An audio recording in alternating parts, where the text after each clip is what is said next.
Okay, so I naively assumed, oh, of course we'll finish it this time, right? But I was in my mind, I was thinking it's the curse of the three, and I was like, no, it's the blessing of the three. That these days, no matter how short the perek is, it seems like, or how long, it seems like three is what we need. Okay, so we're not going to rush, all right? But my rationalization here is, I was going to say I did not have any time to work on this at all since the last year, and so I haven't. And then I realized that that's not the reason. Now I'm going to pause the recording. Okay, so what we're going to do is we're going to start like we usually do. We're going to review what we did last time. I'll go over some of the slight like nuance in the translations.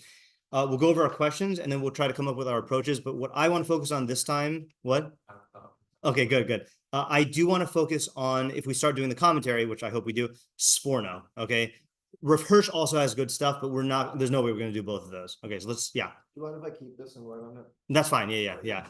Okay, so let's start with a review here. The David Mizmor of David a song. La Hashem haaretz umloah. To Hashem belongs the earth and its fullness. Tevil v'yoshveva, the inhabited world and those who dwell in it. I'm just going to go with our score right now and say that Tevil means inhabited world. Okay, it might have different meanings, but we'll just take that for now. Ki hu al yamim yisada, for he founded it on seas.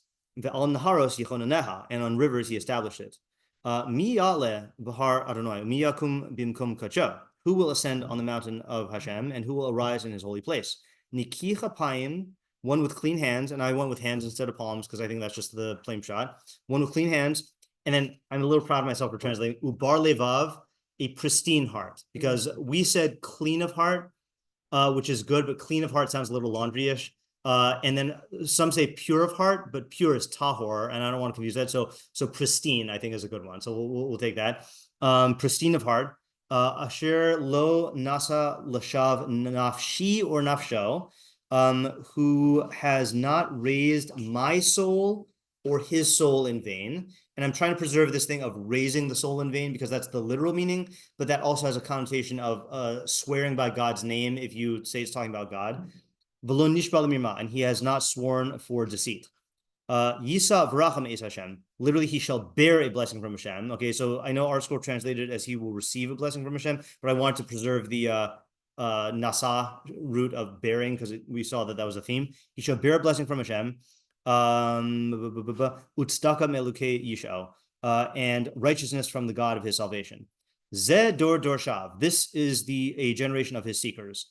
We saw that the English said the generation of his seekers. Oh, by the way, on the back of your thing, I have the 3 English translations if you want them with the Adler questions. I don't see where it says ha, so I'm just going to say this is a generation of his seekers. Mivakshe fanecha Yaakov Sela. So this, we had an ambiguity here. Those who seek your countenance, like God's countenance, and then it's talking to Yaakov Sela, or the weird one, those who seek your lowercase y countenance, Yaakov Sela. We didn't know what that meant. Su'u sha'arim roshechem. Lift up your heads, O gates. V'hinasu'u pische olam. And be lifted up, eternal portals. I like the eternal portals one. V'yavo melech hakavod. And that the King of Glory may enter. Mizeh melech hakavod. Who is this King of Glory? Hashem izuz v'gibor. Hashem strong and mighty. Hashem gibor milchama. I translated this as Hashem the mighty, and then I put in brackets hero of war, because usually gibor is a soldier, but I didn't want to say soldier because that implies he has a general, so I said hero. Okay, so mighty hero of war. Su'u sha'arim roshechem u'su'u pische olam. Lift up your heads, O gates, and lift up, O eternal portals. V'yavo melech hakavod, that the King of Glory may enter. Mihu ze melech hakavod. Who is he, this King of Glory? Hashem tzavakos, Hashem Master of Legions. Again, we're not going to go into that sugya right now about what that name means. I'm just using our scroll. Hu melech hakavod zela. He is the King of Glory. Salah. Okay, so those were the translations. Okay, any just translation notes here that you want to add or modify or something? No? Okay, so then let's just run through the questions and then we'll start thinking ideas. So what kind of psalm is this? Is this biographical, national, or universal ideas? That's my theory of Tehilim, that there are 3 basic modes here. So again, biographical is about David or about the author going through a specific episode in his life. National is it's about the Jewish people, even if it's expressed in the singular, or first person. And then universal ideas are ideas that apply to all people at all times, like Ashrei. Okay. 2, what is with all this elevating terminology of Yakum, Al, Nasa? This 3, this chapter is all over the place. What's the progression and a unifying theme? 4, what's up with all the doublets? That was Chaim's question. Yeah. Okay. Then we've got questions on specific psukim aleph through bet. Why begin with these basic facts about Hashem? How does setting this up as a premise affect the way we understand the rest of it? It doesn't even seem thematically connected to pasuk Gimel through Yud. And what's the relationship between 1 and 2? So in other words, you got, I mean, we even said this when we divided it up. I didn't print yours in color. Sorry. To Hashem belongs the earth and its fullness, the inhabited world and those who dwell in it, for he founded it on the seas and on rivers he established it. That sounds very, very Bereshis, creation, universal, not anything to do about Israel or about individual people. And then the rest of it focuses on people and presumably people within the Jewish people. I mean, just from the way it's talking about it. So like I think I said this last time, by the time you get to the end, you almost forget the first 2 psukim, very strange. 3, what do we make of the tone in this question in pasuk 3? One of you said last time, it sounds rhetorical, like it's going to say no one, but then it answers it with a very, very, very highly specific answer. 3, what is the mountain of Hashem? Okay. 4, why are these the criteria for ascending this mountain? This question will differ based on how you answer the previous question about what the mountain is, and why specify swearing deceitfully. So again, if this is talking, for example, about the Beis HaMikdash, Har HaBayis, so then these aren't the qualities you need. You need Tahara, what? Yeah, that's pretty much it. Yeah, right. And then if this is Olam Haba, so then why these qualities? I mean, it should say one who believes in the Rambam's 13 Ikar. No, it should say, I don't know, why these qualities? Yeah, fine. Just gonna say, just in fact, like probably the majority of the time people are going to Har HaBayis is because they did do things. That's true. That is true. Exactly. Right. That's a great point. Right. So, yeah, that is a great point. Okay. That might have lit something up in my mind. Coming up for the Chagim. Right. That is interesting. Okay. Even though Chagim, though, we're giving, we're bringing. Right. And it's all of Israel, which is really not all of Israel, but like it's representing all of Israel. Yeah. All right. Good question. I'm going to just add that here for future reference here, which is, I'm not going to add that. Okay. Okay. Okay. Pasuk 4. What do we make of this my or his soul duality? I guess we went through the Mincha Shai last time. So he says, we don't really know. And therefore we are going to interpret it as both, or like you could, it's an intentional double meaning. Okay. Pasuk Vav. Did we not ask any questions on Pasuk Hey? You saw, oh no, we should, right? So that's partial, yeah. What is okay, so what blessing and righteousness does this person receive? And then also, I don't know if this is a weird lashon. I think we went through this last time also. Why use the strange word bear a blessing, right? It's a blessing is good, but bear is usually used for sins or punishments or burdens. Yeah, Chaim? Yeah, tzedakah. Yeah. Is it safe to assume that that's de machzora sheyachzor? Yeah, meaning you get what you need. Okay. Yeah, I think so. Okay. Yeah. The question though is this all forms of tzedakah, or is this a specific tzedakah? I mean, I know you're asking because you're working on a theory, but yeah. Okay. It's your Nice. It seems to me like around here is often saying he's tzedakah, right? So correct. That's also true. Right. Oops. Yeah, that's true. So what does it mean to what? It says Yisa tzedakah. Well, the Yisa is yeah. What do you call that in Hebrew? Mosheches atzmo v'acher imo. I think I'm trying to get all my grammatical lingo.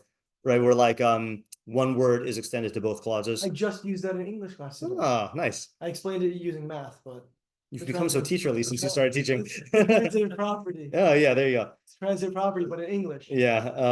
So are distributive. Yes, thank you. See, I'm not a math teacher. Yeah, you were testing him. Yeah. No. Yeah, no. Me neither. Okay. Those are my I'm the kind of teacher who makes the joke about I was just typing it. Yeah. Okay. Then we were at. I apologized. What? I apologize for my mistake. Okay, Pasuk Vav. Which generation is this referring to? Was it this generation, and what does this generation seek? I don't think we asked the question about the ambiguous countenances, right? That's in the same pasuk. Yeah, it is. Yeah. So whose countenance is being sought, and what are we saying about that? Okay. Okay, then we got all the rest of the questions, 7 through 10. What's the purpose of the repetition and the question answer format? Are these rhetorical questions, or are we supposed to seriously consider other contenders? Ditto for command, meaning when we say rise up. Wait, ditto for command. Oh, viable melchel kavod, right? This is not really a command. Is that what we're asking about? I'm just going to delete that. Okay. I think that's about lifting the gates, like telling the gates to lift twice. Right, but is there an ambiguity? Oh, for the repetition, right. Okay, correct. Yeah. So I'm going to delete it so we don't think that goes on that last part. Then who are the gates? Gates of what? Okay, gates of what? And again, if you're talking about the mountain being the Har HaBayis, so then presumably the gates of the Beis HaMikdash. If you're talking about Olam Haba, those pearly gates, as they say, those non-physical pearly gates, or whatever. And then we said, what's up with this gatekeeping of God? Why do we need to beseech the gates to let him in? He should enter on his own. Then what is the idea of King of Glory? What does that mean? And why are we framing him like this in this context? Why is the answer to the question Hashem, Master of Legions, instead of another title? Okay, that's not the most common way to refer to God. I mean, that we do say it. And then what's the practical takeaway? Who cares? And why, according to our minhag, is this chosen for Musaf of Rosh Hashanah in the Malchios Psukim, and for the Shir, Shel, Yom of Sunday? Also Yom Rishon. Yeah. Oh wow.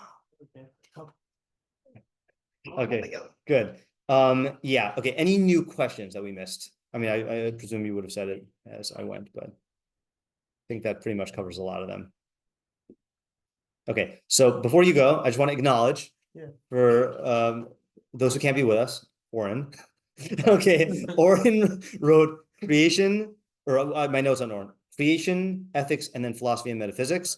Don't know what he means by that, but he was trying to explain the progression. I mean, I know what he means in general is that first two psukim are about creation. Ethics meaning this person who has these qualities. I don't think he meant like specifically like midos, or maybe he did. I don't know. He's Oren. You have to ask him what he means. I mean, like everyone, but no, I was thinking, Oren would focus on the ethics. And then what did he say for the last one?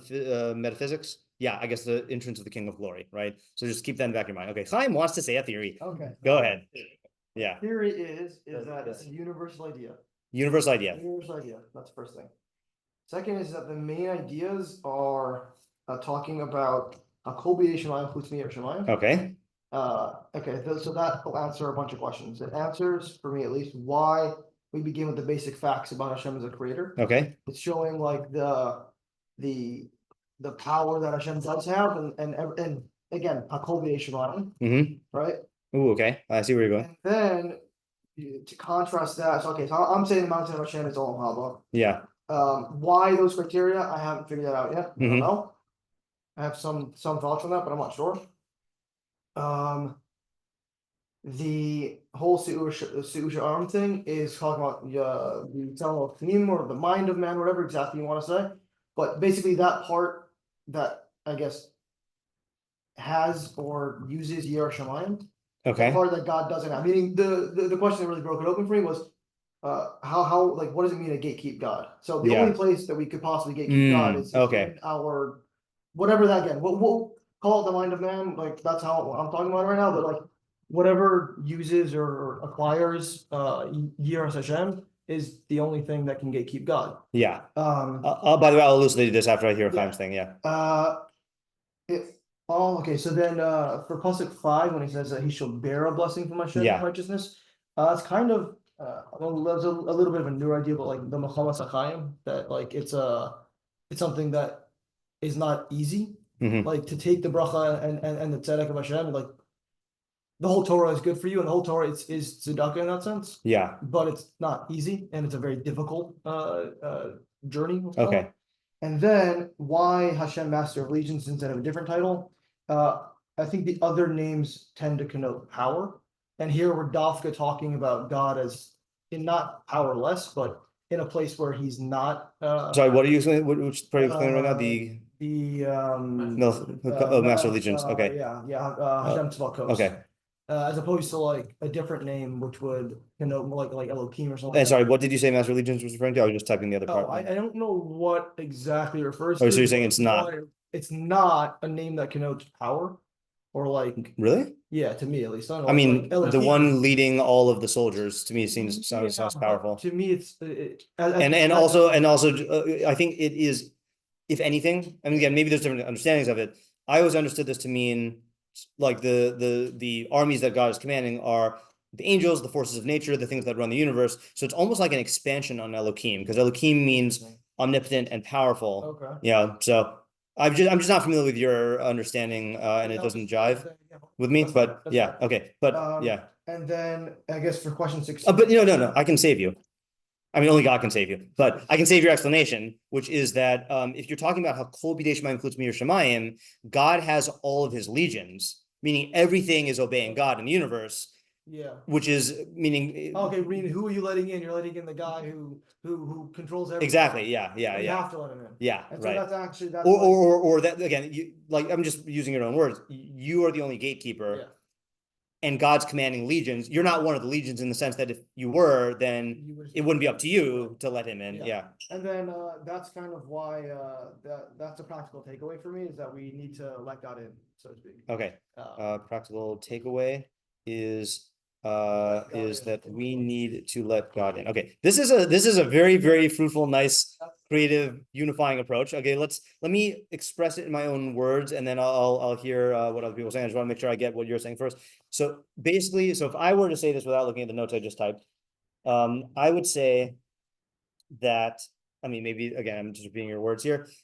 So we have this premise in Torah, which is a kol b'dei shemayim chutz mir shemayim. Everything is in the hands of heaven except for fear of heaven, which means that when God created the universe and runs the universe, everything must obey his will, has no choice in the matter, whether you're talking about non-physical angels and forces of nature, or whether you're talking about rocks and plants and dogs.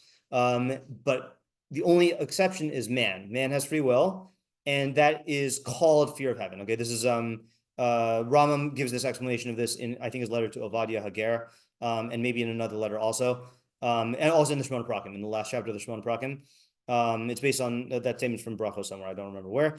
Yeah, and so the first two psukim are establishing God's relationship to the world. Everything has been established by God. Okay, we did not ask a question about the seas, right? That'd be nice. Why emphasize the seas? Why emphasize the seas and rivers? Again, not the most important question, okay, but okay, then we get to the psukim 3 through 6, which the emphasis is basically the choice is yours to perfect yourself and to get these qualities and to enter. Oh, hold on. We totally didn't notice this major thematic thing. I think we did last time we analyzed this. 3 through 6 is depicting man as ascending to God. And 7 through 10 is talking about letting God in, which is, yeah. Okay, interesting. So let me just note this here. So why, or I guess how, because, so that's a good argument for the, well, not for the whole pivot, because it doesn't explain 1 and 2. No one's going anywhere in 1 and 2, right? Okay, so why does 3 through 6 focus on man journeying up to God, whereas 7 through 10 focuses on God, moving towards a stationary with an A means still, not with an E, which means paper. Stationary man. Yeah. Vanessa? Some question before I say my actual thing. Could you put the text in the chat so we can follow along? Oh, yes. Thank you for letting me you. know. Yeah. I'll do the Hebrew and the English. Thank you. Yeah. And then for are you saying your own idea, or are you commenting on this? Idea on what we were just talking about. Sure, go ahead. I'm wondering if the point of 1 and 2, just to unify further, is when you're first trying to encounter God and think of who he is or what he is, and this is really talking about Hashem's might, and you ever look at a giant sky and you're like, how is the world that big? I feel maybe it's that kind of understanding of being wow, Hashem is so big and so powerful and so beyond our comprehension, and that sort of thought laid into, okay, what am I doing for him? What am I doing? That might, it's a half. So you're saying it's doing one of these cosmic perspective type things of showing the vastness of Hashem's, kingdom or realm or whatever you want to say that he ruled over, and then you end up seeing man as a small thing. Yeah, that is a good idea in its own right, no matter how we take it, but it also happens to work very well with Chaim's theory, which is that we are the anomaly in the universe, meaning everything operates by God's will. His legions fill the entire universe, and we are just this small little, being that happens to have this great ability to deviate from that plan. Ariel, and then Tamar. I might have an approach to answering that question of like why is 3 to 6 okay ascending, and sure. then is 7 through 9 is letting him in. Is the implication of the question like we should let God in first and then we'll naturally ascend? No, I was just asking like Process? it'd be weird to start if you told a story in which one of the characters is making a journey, and then midway, without telling anyone, you switched it to someone is trying to come to him and he's just standing there, just like I'm just asking on the switch. Oh, well, I still have a thought. I don't know Okay. if it's gonna answer or not, but maybe you could say that like, in my mind, it makes sense to ascend to God first, because in order for you to like to me, like if you let God in, you're making like an active like change, you're furthering your perfection or whatever it is.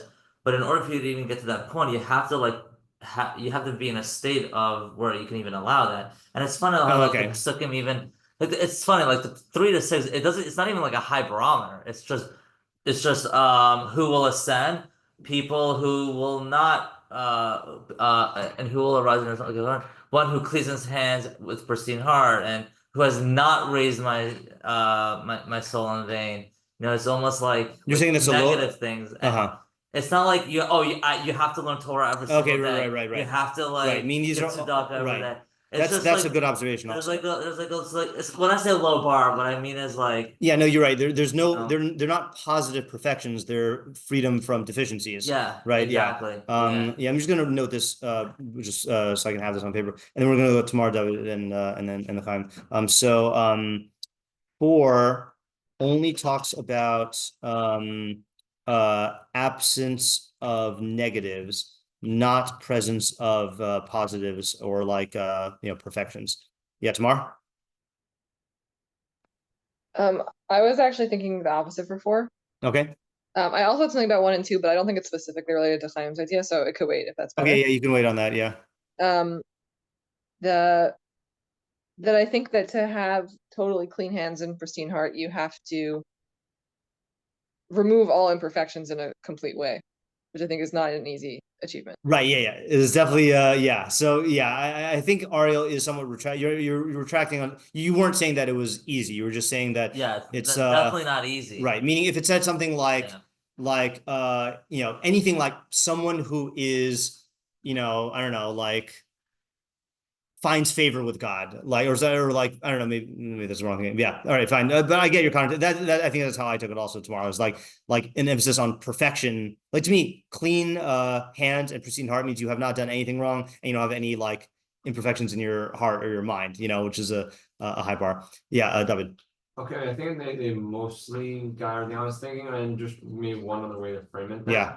I mean, so far, I just want to take us to Chaim's idea of Yirat Shamayim is more a abstaining from things that you would otherwise be drawn toward. Okay. This is, I think, like what you're saying. Yeah. The perfection of this person is not even me doing the actions that have some sort of show. This is just really like the abstaining from things that they otherwise would be going to because of this Yirat Shamayim. Okay, that would fit into the Yerushalayim theme as well. Okay, I'll just second here. So David says the 4 it fits well with the theme of fear of Hashem, because the emphasis is on refraining from action, which is a very Yira-centric category of goodness. Okay, yeah, Chaim. Can I see that question from before about ascending versus The one I added. Where did I? Oh yeah. Why does 3 through 6 focus on man journeying up to God, whereas 7 through 10 focuses on God moving towards a stationary man? right? growing. So I wanted to say that it's the same thing. It's all one. It's all like one. So it's not really you know. Kind of the way I'm thinking about it is that obviously God's not really moving in, so it doesn't mean that there's just a removal of something, right? What? I mean, there's just the ascent of man, which is Memela letting God in. Okay. There's no such thing as like God's out, and then you have Okay, there's a fair answer. I mean, to be fair, Yeah. you know, there's like Pischiliach, like you know, in Shir, but never mind. Okay, so let me translate this. Okay, so let me express it first, okay, and then you'll retort. Tomorrow we'll say something, and then we'll go back to David. So so what I'm saying is, in reality, the only one who changes is us, right? God doesn't change. Okay, right? As Hashem said, Ani Hashem lo shanisi, right? Melachi 3:10, I think. 3:6? Oof, okay. I was the mnemonic I was using which is clearly wrong. 3:10. Let's just check. Second, I thought you said 10, and then I was like, I thought there's only 3 parking. Yep, you're right. You got it. Yep. 3:6. So what was I saying? Oh yeah. So Hashem does not change, right? Yet we do speak of him as you know, Hashem himato karuhu bioso karov, you know, that call out to God when seek God when he can be found, call out to him when he is close, or we talk about, you know, Hashem, you know, well, I mean, we talk about the, let's say, you know, because I'll talk about the Shekhinah, right, of God's presence being, you know, we speak of God in dynamic terms, but really what it means is that we are aligning ourselves with Hashem's will and receiving his bracha and his tzedakah. So there's really only one person moving, and it's us. And what else did you say? Or was that? I think that was pretty much it. Okay. There definitely are 2 different perspectives, but I think that's the thing that I would like to just fill in a little bit more, which is what purpose is being served by calling these 2 ideas in this way. So I guess you could say that 3 through 6 is maybe, or I guess really 4 through 6 is really not even, never mind. It's just really just 4. Is kind of like how you do it, and then 7 through 10 is like what's happening. Right. Okay. So only we are moving. 3 through 6 is how you cause this to this closeness to happen, and 7 through 10 is a depiction, an allegorical depiction, obviously, an allegorical depiction of the depiction of the results. Okay. And also very interesting, and something that we asked was so in 7 it says, lift up your head, O gates, and be lifted up. That's also good, right? How about, you know, like, you know, I have to, like, you know, subjugate myself, and it's going to be like there is a negative there. Yeah. But if one is like by, I guess I'm using lifting up your head, almost like open-mindedness to God. Yeah. Like you get lifted, you know. Yeah. By God. 7 is 7 is describing how we need to lift ourselves up in order to be lifted up by God as a result, kind of like the Hashivinu Hashem Elecha V'Nashuva, return us Hashem to you and we will return, meaning like obviously that has to be initiated with you taking the step to return, and then you know you're on the conveyor belt of metaphysics. Yeah. Tamar, David, Ariel, Reza. What? Oh, sorry. Yes, sorry, Tamar. Ariel has a retort. Yes. Right. Okay, so I hear what Chaim is saying. I hear, you know. Good way to start a retort. He's winding up. I would just say, you know, the David HaMelech, he did go out of his way to, you know, make this distinction, and like, you know. I forgot we got a Sefer Shmuel guy here. You know, yeah. I just, it would be nice if we can explain those 2 differences. And I think you may have asked it on his question, and maybe you could just say that, like, yeah, of course, you know, God doesn't really lift us up. We lift ourselves up, and Memela, you know, like whatever. But maybe you could say that, like, what does it mean that God lifts us up? It just means that, like, through the Torah, through the learning or whatever it is, you know, like living his lifestyle will just naturally lift us up, you know, instead of just us instead of like God actually doing it, like I'm not hearing a retort. I'm hearing more. Maybe I it's a missed. question. It was just like Oh, a okay. question on his position. Yeah. I just well, not on his position, more like then what's the nuance that David Melech is really saying, meaning like yeah, you could just say yeah, we just lift ourselves up, fine. Okay, that's not. Yeah. Okay. So let really me take a answer. stab at answering that and maybe bolstering Chaim's theme here, which is that I do think that people want, or they say they want God to make himself present in their lives. I think people have this demand of God intervening with them and stepping in for them, and what this is doing is it is kind of yielding to that by saying, talking about God moving towards you, but saying, yeah, you need to be the one to position yourself and then choose to let in the King of Glory. Meaning it is you. The only way to get what you want of the King coming to visit you is by you opening yourself up, making yourself have these qualities and then opening yourself up to God. I think that's also what's so important about just that that the king is it doesn't say open your gates or lift up your gates so that he'll come, right? So Well, he'll enter, meaning I mean v'yavo. I mean, oh, yeah. But we God's said glory? enter. Yeah. What is God's glory also? We didn't answer that, right? Oh. Yeah. I don't think we did, right? You didn't answer. You didn't answer. No. Okay, let's go Tamar next, and then David, and then Reza. Okay, I think I have a similar type of question to Ariel, but maybe different specifics.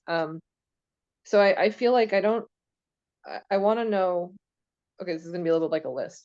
Sure. Like, what does it mean to let God in? What action is that? Like, Okay. or what, like, it's nice to say, but can we elaborate on that? Yeah. And then, why is this an appropriate analogy for whatever it's trying to say? I feel like this is very elaborate language. And then that's my second question. Like, this is very elaborate language. And can we give an explanation where this would be a natural way to portray it? Okay, good. And then my third question is, does Klein's explanation at all address, I think this is somewhat war language describing God. Yeah. I don't see that in his explanation. Okay, that's good. And then what about the military imagery? Yeah, so that one I still think my approach is good, which is the powerful king commanding legions in the universe. I think the only part I'm not answering, meaning I do think that is the emphasis, which does fit with what I'm saying, but the question is, why is that from a rhetorical perspective, meaning how is that going to make you more likely to implement this idea, or how can you use that to implement the idea? In other words, we explain in terms of the premise of the perek, which is that there's everything being controlled by God, directly as the commander, and then there's you. It fits. But in terms of the message of the perek, of you need to open the gates and allow God in, how is that? How does that fit? Yeah. Okay, so I think Tamar's question helps us refine this. Okay, good. So that is Tamar's question. Okay, I'm gonna keep going so we don't lose the thread. But we'll try to answer this. Yeah, David. Okay, there's two different things. Yeah. One for the fun of naming things. I think like 7 through 10 is Heine's theory of relativity. What? Oh, God coming closer. Okay. Okay, there's that, and the other thing was just that's interesting. We could call that. I mean, we could just speak of that phenomenon in general, right? As we double that the metaphysical theory of relativity. Yeah. Yeah. And then I just have another thought on saying it's a Shir for Sunday, but I'm happy to wait online until we're done with the Okay. idea. Yeah, I'm happy to have you wait in line. Saying this as a non-New Yorker. Yeah, Reza.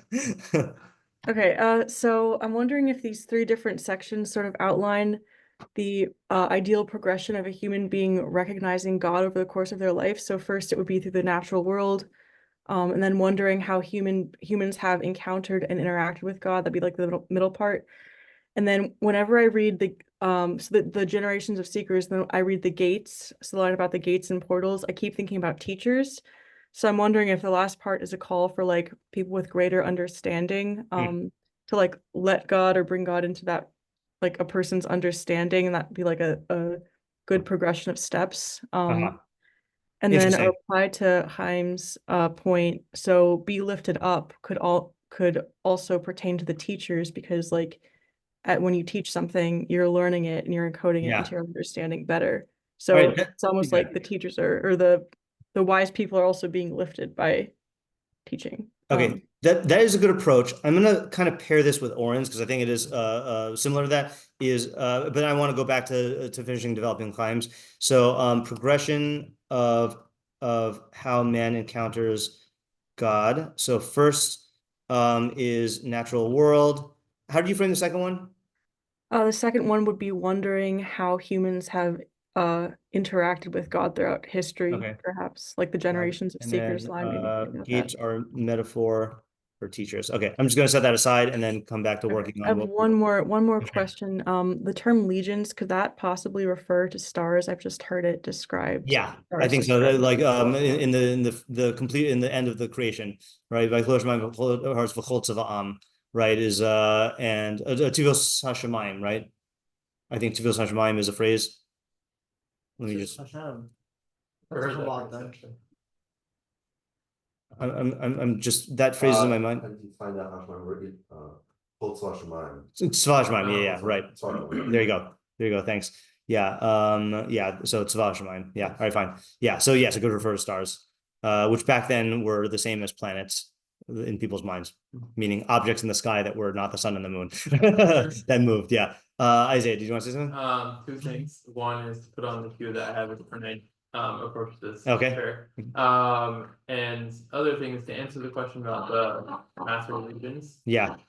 And maybe this fits in with Chaim's approach is that it's saying that like if you let Hashem in, then like he becomes like master over you in a certain way where like leads into so I would I was actually so I'll say my reaction to that and then maybe you'll say your approach if that's a eternal portal into the I was also thinking that of let Hashem in and the whole framing of like you are the anomaly, you could choose to oppose God or you could be in line with God. But the weird thing about that is the kingdom doesn't barge in with his legions in order to recruit soldiers, It's like that to me, that didn't quite fit, which might not be what you're going to say when you say it in your way, but like, that's where I would have loved for this analogy to go according to Chaim's thing, but it just didn't quite fit, I don't know. It's just, maybe that's how they did things back then, but I don't think they did. I don't think you're not going to conquer an army and then, conquer a country and then recruit them to your army. Like that's not good practice. Yeah. Right. Yeah. Yeah. All right. So Isaiah, why don't you give your answer to this question and then, You do kind of do that with good Tosha, no? Not like to our army. No, we make them a dhimmi status. Yeah. Yeah. So dhimmi, second class citizen. I mean, that's the Muslim term for us and for Christians, but we don't call it that, but yeah. I guess so you get to say dhimmi. With the yeah. I guess I was only really answering what does it mean to say that Hashem master allegiance? Yeah. Is that Hashem, when the people become those who are like letting in Hashem, so then it's like they're letting Hashem's will sort of like flow through them by becoming the things. They become that which is like represents Hashem's will in the world. It's really like Hashem controls them in a certain way. Yeah, they become like as much part of Hashem's army as like the stars or anything else or like forces of nature. Yeah, so I do think that idea in isolation works. Right. And did you say you wanted to tie that into like what the perek? Yeah, go ahead. So backing up a little bit. So Hashem created the world, right? We see that in the first two psukim. So then it says, "Who will ascend on the mountain?" Hashem means these mountains that He founded above the seas. Like, who is going to be the one? Who are the people who like ascend amongst the earth, basically? Okay. Who are the people on the earth who like arise above everyone else? The earth is the holy place. So I think the people that it's talking about are like a certain type of like prophet. I think someone who has a particular like clarity of heart and like conviction in Hashem. Yeah. So like when you attain a certain level, it's like the closer, this is like what time is saying, like when you get closer to Hashem, like Hashem sort of like more becomes able to express His will through you. So you bear that bracha from Hashem. It's like you bring the bracha out. Like you're carrying it. You're like bringing in what Hashem like wants to cause in the world. so this generation of seekers is like, it's this, whoever does this thing is the generation of like seekers of Hashem. Yeah. Like past that. So then the gate stuff is saying basically like it's telling people to do that, like open themselves up so that Hashem can express his will in the world and almost become like Malachim, like enable Hashem to do what he wants with the world by like becoming like closer to Hashem.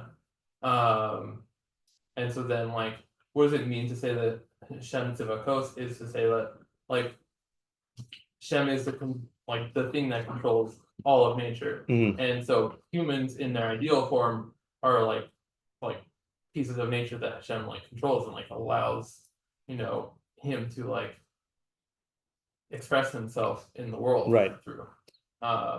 Okay. Yeah. So I'll tell you what you actually, up until the end, I was thinking this is very similar to Chaim's. Yeah, it's pretty similar. But you know, there's one question that Chaim hasn't answered. Not that you can't answer it, Chaim, but there's one question he hasn't answered, which I think your approach does answer, which is the Melech HaKavod, the God of glory, right? Meaning that the only thing in the universe that is not, that's holding back God's glory from being expressed is man not being aligned with God's will.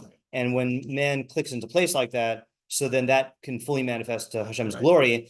And maybe this is what you were saying, but bearing the blessing and righteousness of Hashem is both of those are framing man as, in other words, when man receives Hashem's blessing, he's bearing that blessing in the world, meaning he's the one who's carrying that blessing and distributing it out there, and then the righteousness as well. Either you could say that's a synonym, meaning that everyone's getting what they deserve, and therefore they're expressing the idea of posech and the righteousness, or you could say that he's the one who's carrying out the righteous will of God by implementing it in the world. Also had a thought about like why is there like war imagery in this? Okay, right. Is because mostly this is going to happen through war. Is because like, and the people who like ideally, when the people have this clarity of mind and like are close to Hashem in this way, which I think is actually a very high level and not what Ariel said of like a low, like not so hard. I think this is like talking about like. Well, I retracted that. he did retract that. I said it's not easy. Okay, let's not get caught up. I believe you, Ariel. Not saying that to like put you down, just pointing out that I think this is saying like people who have like there is no falsehood in their soul, like they're like clear-hearted. You have to be a not receptacle, a pure conduit of Hashem's will, whereas anything that is your own fault or anything that would there can't be any personal elements that obscure or hold back. But I think the time that people really express that, Jews have the ability to express that, isn't like during the time of war. You just have to fight, and if you are clear-hearted, like Hashem will cause us to win. Okay, so I hear what you're saying there. I don't know if I feel like, first of all, I don't know if that idea is necessary. I also don't know if it's true, and I don't know if the perek supports it in the sense of up until now, this has been a universal idea. And I feel like once you're talking about going to war, it's very hard to talk about that in a universal way, other than talking about like Klal Yisrael specifically. Yeah, I guess I'm not saying the perek is specifically talking about war. Another thing that I think that this is counteracting is like Havamina, that you would have the thing like who succeeds in the world is like whoever like thinks their plans through the most, or like the person who has like the best ideas, like they're the ones who are going to succeed in the world. But I think this is saying like really the people who have success are those who like obtain this clarity, express Hashem's will. Okay, that's really good. Let me go to Moshe Rosenthal and then Chaim and then Tamar, and then I want to try to write this. Okay, I want to go through my flow of the card. Okay, well, is this a new idea? I think so. Oh, so then I don't like to take massive theories all at once. So let me let's wrap this up and then we'll go to you. Chaim, you wanted to comment on Isaiah's thing? Comment specifically the war stuff and then the religion stuff. Yeah. So I want to say that it's showing. This is according to Isaiah's approach or your approach? My approach. Okay, hold on. I don't want to let this go. I got a fish on the line. Okay. Yeah, Tamar? I was wondering if with Isaiah's idea you can read the gates and portals to be either people or something that people are doing, and as opposed to God entering the person, God is Yeah. entering the world through the people. Maybe he said this. I don't know. Okay, yeah. Yeah. That's what he's saying. Yeah. Yeah. To me, that is a little bit of, this answers my questions. I feel this is like a smoother Okay, good. way Alright, of seeing. Yeah. All right, so let me just try putting this into words here. Okay. How they can live their head. Yeah, that's good. That's a good point, right? See Isaiah's idea. Okay, and then we got Isaiah's idea. Oops, sorry. Isaiah's idea. I do actually want to compare this to what you said what you guys all said last time. We'll do that later. I think so. So Isaiah's idea is the subject of the perek is, yeah, how would you say the subject? I see the mechanics. You think about that while I try to summarize the idea, is that this is describing a process whereby man becomes a conduit of God's will, thereby expressing his glory in the world. Okay. He does this by eliminating any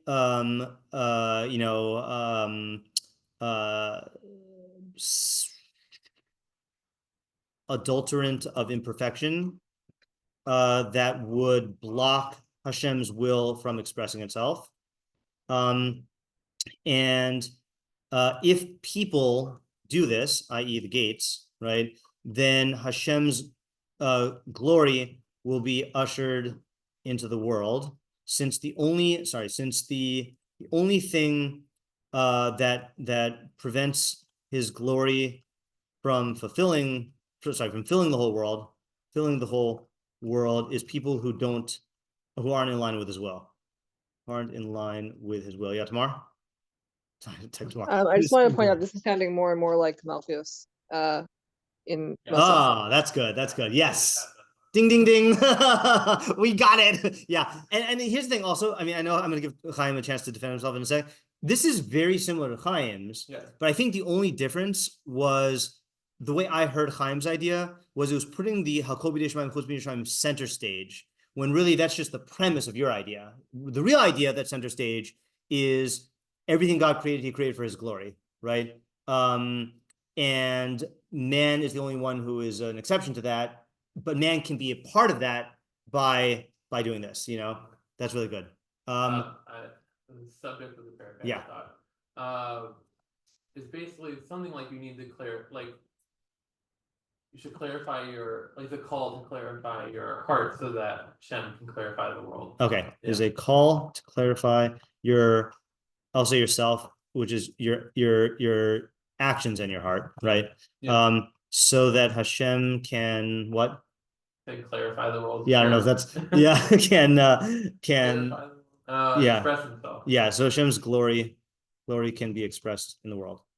Okay, all right. In the interest of time, let me hear Moshe's. Yeah. So this is how I'm going to read the parasha stuff. So at the beginning, it's about God created the earth and its inhabitants, the people.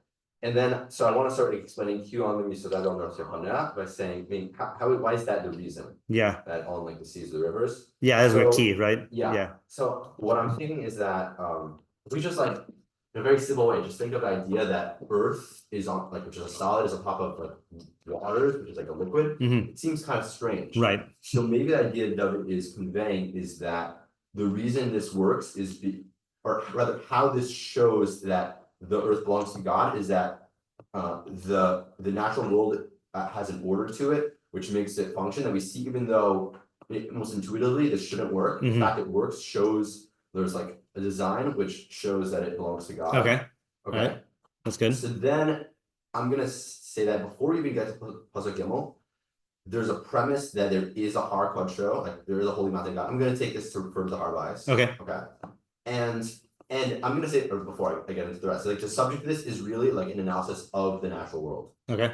And David is noting that there's a concept of like a specific holy mountain, and now he's analyzing. So like, what's the deal with it? So he's saying, everyone exists in the whole world and they live their lives. That's like, first paragraph ratio is fine. And now we have this special mountain. So what are the qualities for someone to ascend it, to relate to it? So then he says, okay, a person needs to keep above. There are certain qualities. I'm not getting into the specifics there. Yeah. Fine. Okay, then he bears a blessing. Okay, so that. But then I want to get to Vav. So then now the transition to Vav. this is the generation of the seekers. I'm gonna say that this refers to David, because David initiated the process of building the Beis Hamikdash, and he's gonna say this generation, not including himself, but that now that like I bought the land and my son Shel is gonna build Beis Hamikdash, so this is the generation that's gonna seek him, because they're gonna have the Beis Hamikdash. We're referring Hashem, but that's the Beis Hamikdash.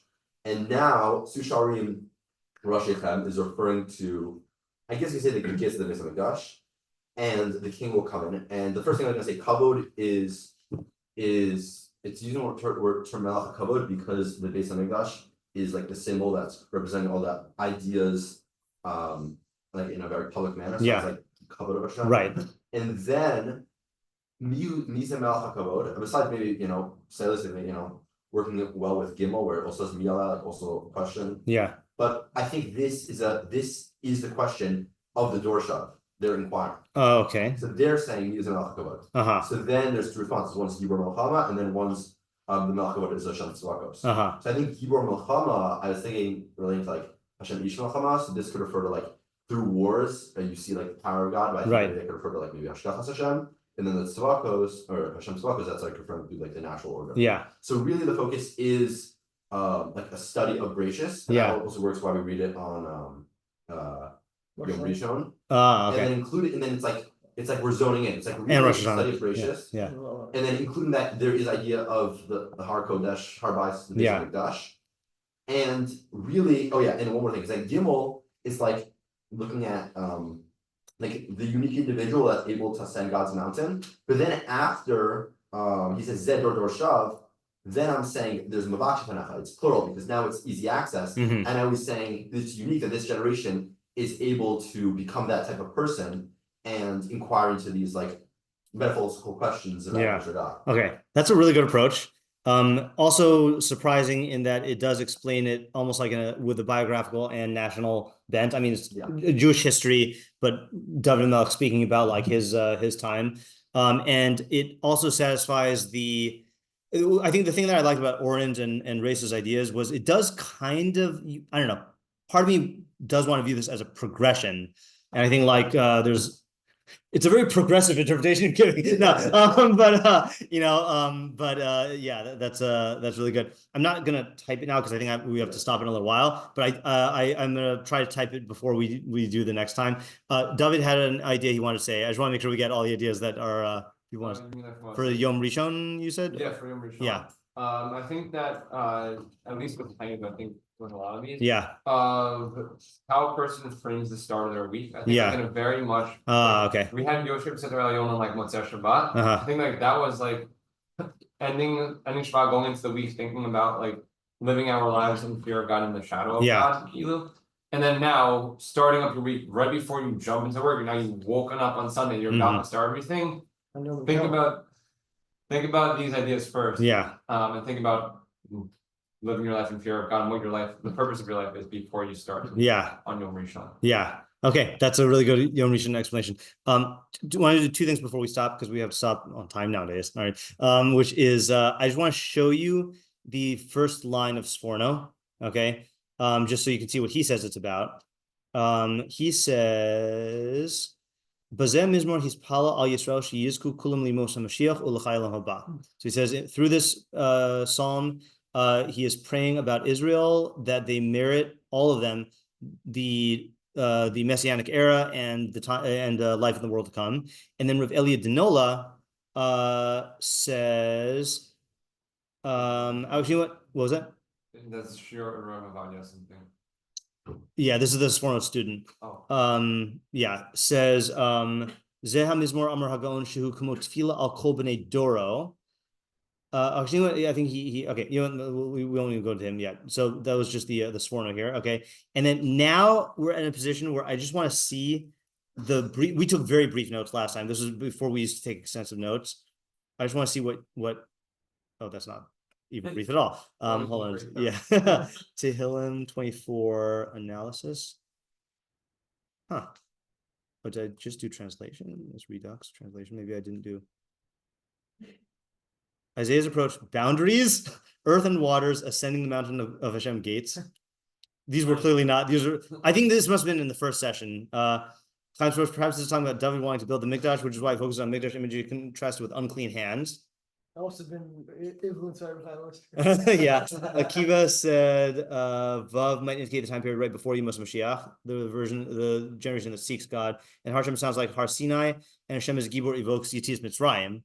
So we all had different ideas last time, okay? And then I think what I said, and I think this is the approach we ended up taking. I just want to show you inside, and I know I said this already, but in Hilchos Tשוba, the Rambam is talking about Olam Haba and says that there's no real way for us to understand it, but he does say, he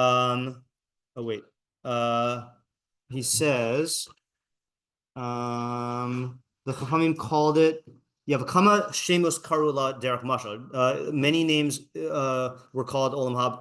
Olam Haba was called many names as a way of mashal. Har Hashem from our perek, Umakom Kadsho, also our perek, V'derech HaKodesh, the way of the holy, Chatzos Hashem, Ohel Hashem, Noam Hashem, Heichal Hashem, Beis Hashem, Shar Hashem. V'chachamim karula derech mashal l'tova zo hamizumenes l'tzadikim seuda. Right, fine. So the point is that this could also be Olam Haba, and that might play into Sforno.